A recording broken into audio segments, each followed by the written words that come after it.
Simple price action के video में आपका स्वागत है। यहाँ पर मैं आज आपको ट्रायंगल पैटर्न में मास्टर करने वाला हूँ। आप इस वीडियो को पूरा देख लोगे तो आपको ट्रायंगल पैटर्न में कोई डाउट नहीं रहेगा। मैं यहाँ पर आपको आज स्टेप बाय स्टेप सिखाऊंगा। सबसे पहले आपको यह समझना है कि ट्रायंगल पैटर्न बनता कब है। तो ट्रायंगल पैटर्न के लिए एक सपोर्ट होना चाहिए और एक रेजिस्टेंस होना चाहिए, और जहां पर दोनों आपस में मिल जाएंगे वहीं पर ट्रायंगल पैटर्न बन जाएगा।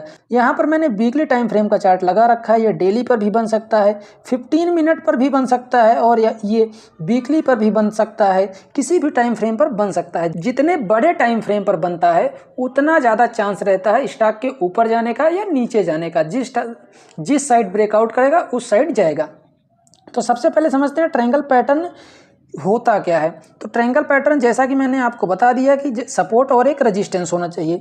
तो यहाँ पर इसकी कुछ कंडीशन है। सबसे पहली कंडीशन है कि ये जो सपोर्ट लाइन है इसकी कम से कम ये अपने सपोर्ट लाइन को 3 बार टच किया हो। 3 से ज़्यादा किया रहेगा तो भी चलेगा, लेकिन कम से कम 3 बार हो। तो यहाँ पर इसने पहली बार किया और दूसरी बार किया। यहाँ पर दूसरी बार टच करके पहला अपना रेजिस्टेंस बनाया, उसके बाद यहाँ से फिर ये नीचे आया, फिर अपने रेजिस्टेंस को टच किया, फिर से इसने यहाँ पर तीसरी बार टच किया, और यहाँ पर इसने चौथी बार भी टच किया। क्योंकि ये जो हमारा सपोर्ट है ये एक लाइन नहीं होता, ये एक जोन होता है। हमारा सपोर्ट हो या रेजिस्टेंस हो, ये एक जोन होता है, कोई एक सिंगल लाइन नहीं होती। तो यहाँ पर मैं कह सकता हूँ 1 बार टच किया, 2 बार टच किया, 3 बार टच किया और 4 बार टच किया। अगर 4 बार नहीं भी है तो 3 बार तो इसने टच किया ही है।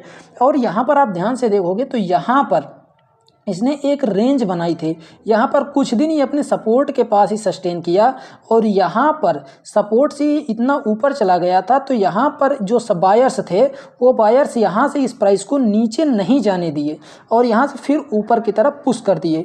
और ये जो हमारा रजिस्टेंस है, यहाँ से इस रजिस्टेंस से ऊपर प्राइस नहीं जा पाई तो फिर से नीचे की तरफ पुश कर दिए। ऐसे ट्रायंगल पैटर्न बनता ही है। पहली बार यहाँ पर इसने सपोर्ट जब लिया, ऊपर गया, यहाँ पर सेलर एक्टिव हुए और इसको नीचे ले आए, यहाँ से फिर ऊपर गया, तो फिर इसी रेजिस्टेंस को अपने बार बार रिस्पेक्ट करता हुआ यहाँ पर आ गया। अब ये ट्रायंगल पैटर्न हमारा बन गया। अब यहाँ से इसका ब्रेकआउट अगर ऊपर की साइड होता है तो इसका ऊपर जाने का चांस है, लेकिन अगर ये ऐसे नॉर्मल ब्रेकआउट कर देता है तो इसका ऊपर जाने का चांस तो है, जा तो सकता है, लेकिन हमारे समझ में नहीं आएगा। फिर हमको यहाँ पर ट्रेड नहीं लेना है। हमको ट्रेड नहीं लेना है। हमको ट्रेड कब लेना है? या तो यहाँ पर हाई वॉल्यूम हो, जहाँ पर ये ब्रेकआउट करता है, यहाँ पर अगर हाई वॉल्यूम है, यहाँ पर अगर हाई वॉल्यूम है और यहाँ ब्रेकआउट हो रहा है तो आप एंट्री ले सकते हो। अगर हाई वॉल्यूम नहीं है तो यहाँ पर जैसे ब्रेकआउट हो, उसके बाद रीटेस्ट हो, फिर ऊपर जाए, तब आप रीटेस्ट के बाद अगर ऊपर जाता है तब भी आप एंट्री ले सकते हो। और अगर रीटेस्ट भी नहीं होता और वॉल्यूम भी नहीं होती तो आपको तीसरी चीज़ क्या देखनी है।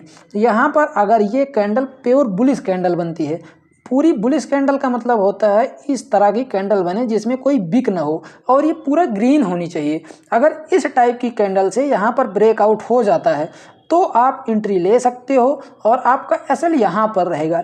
लेकिन आपको ट्रायंगल पैटर्न ही नहीं देखना, क्योंकि ये मार्केट है और प्राइस एक्शन आपको देखना है। ट्रायंगल पैटर्न देखने से काम नहीं चलेगा। यहाँ पर मुझे और कुछ दिख रहा है ट्रायंगल पैटर्न में ही। पहली चीज़ तो मुझे यहाँ पर दिख रहा है कि ये एक इसका रेजिस्टेंस है। पहले यहाँ पर सपोर्ट था, एक बार यहाँ पर सपोर्ट लिया, दूसरी बार ये सपोर्ट लिया, उसके बाद इसने इसको ब्रेक किया, अब इसका रेजिस्टेंस बन गया। यहाँ पर पहली बार रेजिस्टेंस लिया, फिर से नीचे आया, इस सपोर्ट को अपने इंपॉर्टेंस देकर फिर से ऊपर गया और इसी रेजिस्टेंस पर है। तो यहाँ पर मुझे ट्रायंगल पैटर्न भी दिख रहा है जो कि मैंने ड्रा कर रखा है, और यहाँ पर मुझे एक रेजिस्टेंस भी दिख रहा है। अब इतना ही नहीं दिख रहा है मुझे, इसमें एक चीज़ और दिख रहा है मुझे। अब आप कहोगे वो क्या दिख रहा है, वो भी चलिए मैं आपको दिखाता हूँ। तो यहाँ पर मुझे दिख रहा है डबल बॉटम। यहाँ पर इसका पहला बॉटम बना और यहाँ पर दूसरा बॉटम बना।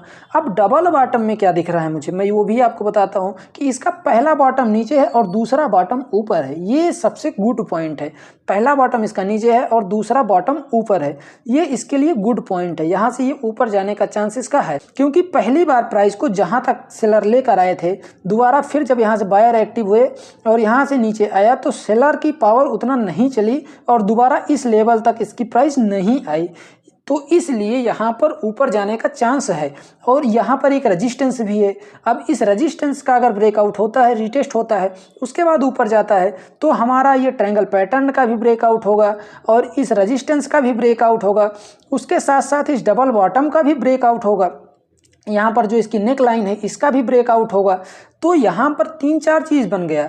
अब आपको ऐसे समझना है, जैसे आपने यहाँ पर वीकली टाइम फ्रेम पर देखा, आप इसको डेली पर देखोगे, आवरली पर देखोगे, 4 आवर पर देखोगे। और यहाँ पर आपको एक कंडीशन और मिल सकती है कि यहाँ पर ऊपर रजिस्टेंस की लाइन जो है, यहाँ पर जो रजिस्टेंस है इसको तो 3-4 बार इसने टच किया होगा, लेकिन यहाँ पर सपोर्ट 2 ही बार किया होगा। चलिए मैं आपको उस टाइप से भी समझा देता हूँ। मान लीजिए हमारा यही चार्ट है और हमारा ये चार्ट जो है कुछ इस टाइप का होता, ऊपर सेम ऐसे होता और नीचे यहाँ से होता, एक यहाँ पर टच किया होता है एक बार और एक बार यहाँ पर, केवल 2 ही बार टच किया होता। तो अब आपको इस कंडीशन में क्या करनी है कि यहाँ पर आप देख सकते हो एक रेंज बनाया है, उसके बाद यहाँ से ऊपर जाता, तो ऊपर की साइड एंट्री लेने का कम चांस था, लेकिन अगर डाउन साइड में ब्रेक करता तो हम यहाँ पर एंट्री ले सकते थे। इससे हमारा एसएल छोटा होता, क्योंकि ये भी हमारा रजिस्टेंस था, ये भी रजिस्टेंस था और ये भी हमारा रजिस्टेंस था, तो ये यहाँ पर हमारा एसएल छोटा होता। चलिए वीडियो को यहीं पर ख़त्म करते हैं। अगर कोई भी डाउट हो तो आप कमेंट में पूछ सकते हो।